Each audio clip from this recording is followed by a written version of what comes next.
Hey, what's going on, guys? Welcome back to the GM. It is your guy, Boulanger. Up next, should the Baltimore Ravens make a trade for a high-end pass rusher? Let's talk. The Baltimore Ravens have been in pursuit of a high-end pass rusher for about 5 or 6 seasons. We've tried many different ways to get that. We tried it by trade with Ndakwe. That didn't work out. We tried it by first-round draft pick with Odafe Owe. That has somewhat worked out. We drafted Tavius Robinson. He's solid. We brought in Calvin Noy. He's been good. Second round pick David Ajabo has been a bust. Last year's pick Adisa Isaac has been a no-show. And this could be the off-season that the Baltimore Ravens could actually nab a no-doubt number one high-end premium pass rusher. As the draft is approaching in 2 days, rumors begin to swirl about all kind of players who may be available for trade, what draft picks are going to be taken and where, what teams need, what will be a luxury, and what will be a value. Nevertheless, for the Baltimore Ravens, a pass rush, specifically a top-end pass rush, has continued to be a conversation. At pick number 27, would it be James Pierce? Would Donovan Izaraku be available there?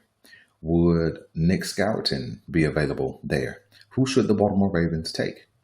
Nevertheless, whoever is available at 27 is going to be a developmental piece for at least 1 or 2 seasons with a Super Bowl window at stake, right? Because they could close at any time due to injury or unforeseen circumstances. This is an opportunity where the Baltimore Ravens need to push their chips into the table and trade for a high-end pass rusher. Now, at previously I thought all of the pass rushers were off the market with the exception of Trey Hendrickson. But of course, we understand and we know that the Bengals would never trade Trey Hendrickson in the division to the Baltimore Ravens. So who is this pass rusher I'm talking about? Well, I'm talking about the 2022 number 5 overall pick, Kayvon Thibodeaux. There's been rumors attached to Kayvon over the last month. When I first heard rumors that the New York Giants could be looking at Abdul Carter in the first round, I was like, no way. No way that they would draft Abdul Carter, not having traded for Brian Burns last season, and Kayvon Thibodeaux in the 2022 draft. What would be the point? But then what began to happen is we began to see edge rush contracts explode. You saw Max Crosby. You saw get 35 plus million. You saw Myles Garrett just set the record at $40 million a year. And then you saw other supplemental pass rushers get good money as well. So what does that mean for the Baltimore Ravens? Odafe Owe, he's going to come in at 20 plus million, being a 10-sack guy last season. But what would that mean for Kayvon Thibodeaux, who has 1 year left on his rookie deal, which is his 4th season, and then the potential for a 5th-year option? That means he would be nudging towards that $30 million mark above Odafe Owe.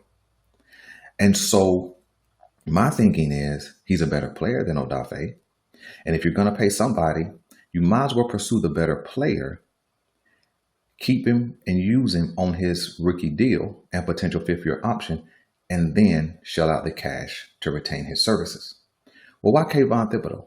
Well, he's the best young edge rusher that's on the trading market potentially. Not that he's the best young edge rusher, but he's the best one that is going to be available. If the Giants do draft Abdul Carter, they will move Thibodeaux to avoid paying that premium price for his services. And because the Baltimore Ravens have been looking for an edge rusher for a long time, this is an opportunity to get a guy 6'5", 250 pounds, explosive off the end, can also move inside and rush a little bit. He can also cover the flat, and he can just get his own. He doesn't need a scheme. He doesn't need tricks. He can flat out get to the quarterback. His rookie season, I think he had 4 sacks. His second season, he had 11.5 sacks, a huge jump. And then his third season, which is this past season, he only had 5 sacks, but he only played in 12 games, which would still put him on a pace of about 9 sacks to close out the season if he played all 17. He's not a real injury concern. And in truth, he's never been a part of a team that had an offense that would help balance out the defense. So he's been able to be explosive and productive without the services of an adequate offense. So I think that the Baltimore Ravens should absolutely be in pursuit of Kayvon Thibodeaux and push all of the chips into the table to get him. I think that the New York Giants are looking for a tight end because the most recent rumor that I ran across was that they had inquired of the Philadelphia Eagles of Dallas Goedert's availability. Well, just so happened, we have a tight end who is going to be leaving Baltimore within the next calendar year. And so if they need a tight end, we have one of the better ones. And so I think that we could do a couple of different types of trades. I think we could do draft capital only, or we could do a trade that also included Mark Andrews. So let's talk about what it would take to get Thibodeaux. Hold it. First, let's look at some tape. Jensen loses the ball. Pop free. The ball still rolling around. The Giants jump on it. Thibodeaux with the strip. Big Blue with a big play. At the best possible time for the Giants. But again, Lamar Jackson wanting his number one receiver, he wasn't available due to double coverage. And from Wink. From the 10, second and 18. Thibodeaux got there. Got the ball out. Scooped it and scored. Touchdown Giants. Kayvon Thibodeaux. What a play around the edge. Got the Heineke's arm. He gets the grand slam. He gets the sack. The forced fumble. The fumble recovery. And the touchdown. Gilbert, and they've been really attacking him in this second half. Heineke under pressure. Oh! Walked out at the 1. How do you not block him?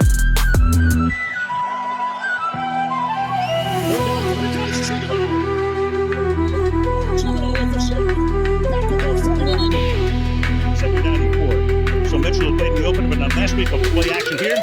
Purdy looking for something and finds nothing. He's taking the plays, but the right decision by the medical staff, it appears. Sack of Geno Smith. And it's Kayvon Thibodeaux. Third down and goal. They have a week 10 game at Dallas. They have 2 games left with Philly. Here's Thibodeaux. From the 23 on first down. Tagovailoa. Taken down. We talked about Kayvon Thibodeaux earlier. Had 2 sacks on Monday night. He makes another big play. Here comes the pressure. Pinnock on a blitz. And the Giants get there. Thibodeaux and Lawrence combine on the sack. Pick up 9. Powell in trouble. And he is sacked again. Dexter Lawrence the first to get there. Thibodeaux finished them off. And the Giants now have as many sacks protecting the passing game using the screen game as help. Powell looking to throw. Steps up. And down he goes again. Lawrence, Okereke, and Thibodeaux all meeting in the backfield. 3rd and 5. Thibodeaux coming with pressure, and he's got it. Ball comes out. Jahad Ward scoops it up. Yeah, when you look at his tape, you see a no doubt stud at the edge rush position. And he could make this defense be what it needs to be. He presents a presence that commands attention. He presents a presence that can be disruptive, can cause havoc, and that's exactly what we need. He would bring a boost to this defensive front. But what would it take to get him? Well, just right off, I think with no players included, I think it would take a first, probably a 4th in this draft, and maybe a 3rd next year. Now that sounds like a lot. A 1st, a 4th, and a 2026 3rd. Okay? But in truth, who at 27, even if we went edge, who at 27 is going to bring the level of talent, proven NFL talent, that Thibodeaux will bring? Who? That's right. No one. So again, I'm one of those people who believe if you're going to make a trade, if you're going to upgrade something, then upgrade it. Just upgrade it. And so I think that a 1st, a 4th, and a 3rd could get Thibodeaux in-house. The benefit to the Ravens, again, he still has 1 year left on a rookie deal, which means he would come cheap. And he has a 5th-year option, which would probably put him around the same salary level or a little bit above what Odafe Oweh is getting now. And then he would be a natural replacement for Odafe if he walks in free agency next year. So I just think it just makes too much sense. But let's say let's say the New York Giants want the tight end. Well, that's fine too. We could offer Mark Andrews, a second, and a second next year. Again, that seems like a lot of draft capital.